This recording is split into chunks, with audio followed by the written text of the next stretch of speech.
दोगांयकू request करता की तेंच्यांनी आयज गोंयांत जेन्ना ते भाशण करतले, दोगूय जाण भाशण करतले, स्पेशली अमित शाह, तेणी म्हादयचेर आता फुडें ताचो स्टँड चेंज जाला काय तसोच आसा एक क्लॅरिफाय करपाचें.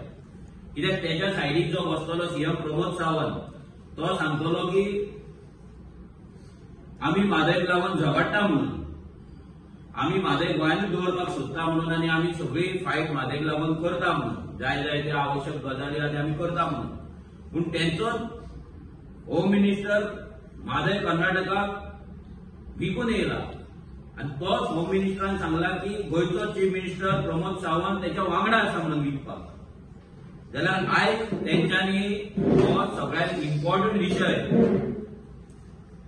जो सगळ्या गोंयकारांक लागता, प्रत्येक गोंयकाराक डायरेक्टली अफेक्ट जाता, त्या विशयाचेर अमित शाह आयज स्टेटमेंट दिवपाची गरज आसा. आता गोंयची इलेक्शनां आसा तेन्ना कर्नाटकाच्या लोकांक खुश करपाक ते स्टेटमेंट दिले. आता गोंयच्या लोकांक खुश करपाक तरी स्टेटमेंट दी. आमकां आयकपाक जाय तुज्या तोंडांच्यान, आमकां सीएमाच्या तोंडांच्यान आयकपाक जाय, आमकां अमित शाहच्या तोंडांच्यान आयकपाक जाय की म्हादय ही गोंयकारांची आनी गोंयांकूच उरतली म्हणून. हे स्टेटमेंट आमकां आयकपाक जाय. पळोवया अमित शाह हे स्टेटमेंट दिता काय म्हणून.